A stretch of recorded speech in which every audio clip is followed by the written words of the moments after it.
hit the international market hard to really take advantage of what's going on out there in the marketplace.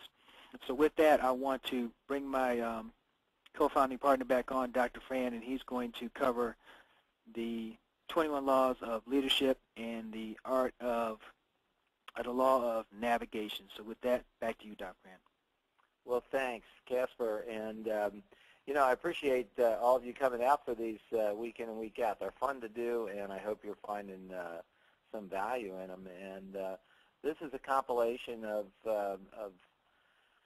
skills and knowledge and behaviors that I've kind of created and developed over, you know, the last 30 years of living in business. And maybe even if I go back outside of my actual networking experience, it's probably closer to you know, 50 years of living experience. So, and tonight I want to cover the fourth law of leadership, and that is the law of navigation. And the subtitle on this is that anyone can steer the ship, but it takes a leader to chart the course. And you know, there's a saying in our industry that facts tell and stories sell.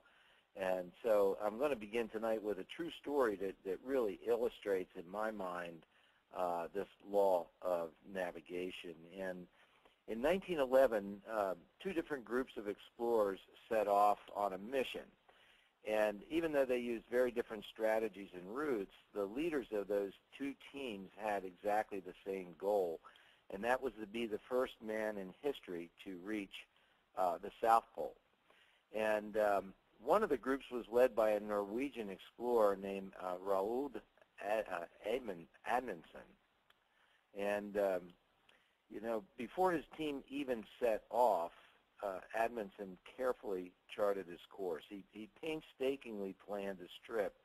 He studied the methods of the Eskimos and other experienced Arctic travelers and indigenous peoples. He determined from that the best course of action would be to transport their equipment and supplies by dog sleds. And when he assembled his team, he chose expert skiers and dog handlers. And you know, the group traveled 15 to 20 miles in 6-hour periods each day. He did that so that it would allow both the dogs and the men plenty of time to rest each day for preparation for the next day's travel. And he located and stocked supply depots all along the route so that they wouldn't have to carry all of their supplies with them for the entire trip. And he equipped his people with the best gear possible. He considered every possible aspect of the journey. There we go. Am I still with you? I had to change phones. Yes. Okay, good. And he planned accordingly, and you know, it really paid off, because the worst problem that Amundsen and his group experienced on the trip was an infected tooth that one guy had to have extracted. So the other team of men was led by Robert Scott, a British naval officer who had previously done some exploring in the Antarctic area.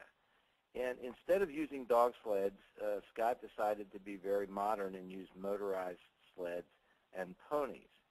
And the problems began almost from the first day, when the motors on the sledges stopped working just 5 days into the trip. And it turned out that these ponies were not at all equipped for the frigid temperatures, and all the horses had to be slaughtered, basically. And as a result, the team members themselves ended up hauling these 200-pound sleds, and trust me, it's pretty arduous work. They had no proper clothing, and all of the men developed frostbite. Everyone became snowblind because of inadequate goggles, and he didn't plan adequately for supplies, food and water, fuel, etc. And as a result, the men were low on food. They were dehydrated most of the time. And the last thing that he did, which was catastrophic, was he decided to bring along a fifth man at the last minute, but did not adjust his supplies and schedule to accommodate this. And after they made the trek 800 miles, they finally arrived at the South Pole, where they found a Norwegian flag flapping in the wind and a letter from Amundsen, and who had beaten them to the goal by more than a month. Now, the sad part is, as bad as their trip to the pole was, that wasn't the worst part of the story. All of Scott and his men perished on the way back. And so we know their story only because they spent their last hours writing of the horrors in their diary. And, you know, this kind of points out the fact that, you know, Scott had a lot of courage, but he was very short on leadership. And because he was unable to live by the law of navigation, he and all of his companions died by it. And it brings up the point that followers need leaders that are able to effectively navigate for them, whether they're facing life and death situations where, in this case, the necessity is painfully obvious, or whether they're building groups in network marketing companies where the consequences may not be life and death, but the need for good navigators as leaders is just as great. And the truth is quite clear that virtually anyone can be shown how to steer a ship, but it really takes an effective leader to chart the course, and that is the law of navigation. Now, navigators have a skill. They can really see the trip ahead, and General Electric Chairman Jack Welch asserted that a good leader remains focused because controlling your direction is better than being controlled by it. But leaders who navigate do even more than control the direction in which they and their people travel. They see the whole trip in their minds before they even leave the dock. They have to have a vision of their destination. They understand what it's going to take to get there. They know that they'll need to be on the team to be successful, and they recognize the obstacles long before they appear on the horizon. Leroy Ames writes that a leader is one who sees more than others see, who sees farther than others see, and who sees before others do. Now, first-rate navigators always have in mind that other people are depending on them and their ability to chart a good course. And navigators, as a result, will draw on past experience. And past successes and failures can be a significant source of information and wisdom if you allow it to be. Both can teach you important lessons if you let them. If you fail to learn from your mistakes, you're just going to fail again and again. And that's why effective navigators start with experience. So no matter how much you learn from the past, it will never tell you all you need to know for the present. That's why top-notch navigators gather information from many different sources. They get ideas from members of their leadership team. They talk to the people in their organization to find out what's happening at the grassroots level. And they spend time with leaders from outside the organization who can mentor them. And I believe if you listen just to that short list of what effective leaders and navigators do, you'll recognize many of the behaviors that Casper shows in his weekly leadership of our group. Navigators make sure that their conclusions represent both faith and facts. And being able to navigate for others requires a leader to possess a positive attitude. We've talked about that so many times. You've got to have faith that you can take your people all the way to the end goal. If you can't confidently make that trip in your mind, you're not going to be able to make it in real life. And realistic leaders are objective enough to minimize their illusions. They understand that self-deception can cost them their vision and ultimately their goal. And, you know, all of us have experienced that it's difficult balancing optimism and realism, intuition and planning, and faith and facts. But, you know, that's what it takes to be effective as a navigating leader. And what I've developed is a little anagram or message that I use for a strategy that I've used repeatedly in my leadership over the years. And it is PLANAHEAD, plan ahead. And the first P stands for predetermine a course of action. What is it that you are ultimately seeking to achieve? And the L stands for lay out your goals. What levels, what intermediate, what steps, what time frames? We've talked about SMART goals in the past. You have to learn to adjust your priorities so that you can understand as things shift or change how you can keep you and your group moving forward to the destination based on changes along the route. You need to notify key personnel so that you can get agreements and joint actions and joint beliefs and attitudes that help propel you and the group to the stated objectives. We've all heard the expression, many hands make light work. The A in the head stands for allow time for acceptance. Not everyone will blindly follow. Not everyone will agree with the course or the decisions, and sometimes they don't even agree with the destination.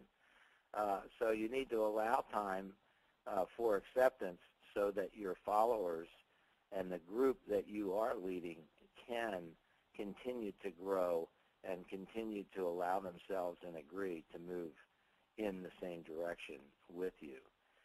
H stands for heading into action. As you've gotten your plans down, as you've adjusted your priorities, as you've gotten the followers that are looking to you for leadership, then it's time to head them into action and put their feet on the same path with yourself. E stands for expect problems. There's nothing in life is perfect, and